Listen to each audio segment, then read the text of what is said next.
Informasi lainnya, Presiden Amerika Serikat Donald Trump memangkas tarif impor produksi asal Indonesia sebesar 19%.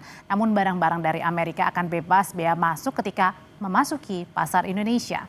Trump saudara menyatakan kebijakan baru ini merupakan pencapaian besar yang dilakukan antara Amerika Serikat dan Indonesia. Trump menyebut kesepakatan telah dibicarakan langsung pada Presiden Prabowo Subianto. Menurut Trump, perjanjian tarif baru antar kedua negara memungkinkan Amerika memiliki akses yang lebih luas ke pasar Indonesia.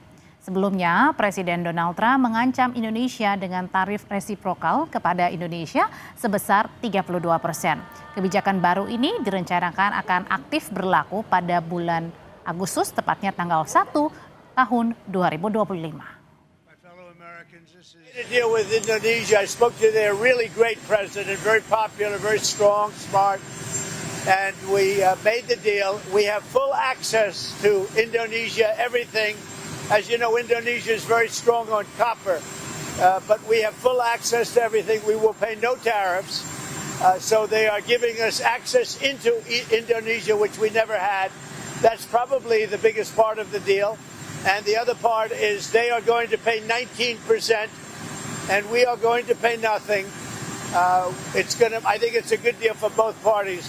But we will have full access into Indonesia, and we have a couple of those deals that are going to be announced.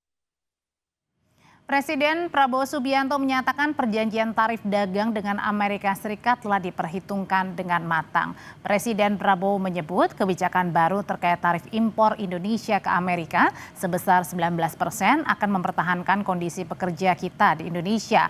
Ia pun juga menambahkan kesepakatan Indonesia yang harus membeli produk energi serta pertanian Amerika Serikat adalah tawaran terbaik yang bisa diberikan. Meski begitu, ia menegaskan Indonesia akan tetap melakukan perundingan dengan Amerika soal tarif impor baru.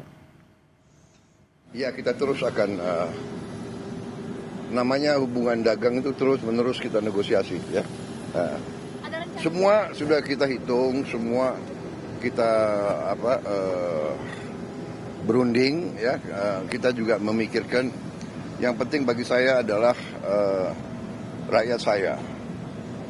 Yang penting saya harus lindungi pekerja-pekerja kita. Walaupun kita juga punya sikap, ya. Ini tawaran kita nggak mampu memberi lebih. Tapi yang penting bagi saya pekerja-pekerja kita aman, dan saya sangat optimis ekonomi kita dalam kondisi yang kuat, kondisi yang bagus, ya kan.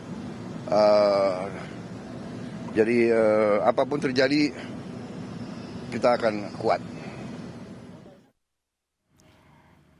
Dan saudara, berikut adalah daftar tarif yang ditetapkan Amerika Serikat terhadap sejumlah negara di Asia yang dirangkum dari kompas.com.id. Sejak 16 Juli 2025, Amerika Serikat telah menetapkan tarif kepada Indonesia sebesar 19%. Angka ini tentu jauh lebih rendah dibandingkan dengan penetapan tarif di pekan lalu, yakni sebesar 32% angkanya. Sementara di urutan kedua ada negara Vietnam sebesar 20%, namun untuk barang yang dari negara lain yang diolah di Vietnam. Tarif transshipment yang diberlakukan yakni 40%, di mana langkah ini diambil Amerika untuk menjegal pengalihan bahan produksi dari Cina atau Tiongkok ke Vietnam yang diekspor ke Amerika. Tarif yang cukup tinggi juga diberlakukan Amerika terhadap negara Laos yakni 40% dan terhadap negara Thailand 36%. Tarif ini saudara serentak akan diberlakukan pada tanggal 1 Agustus 2025.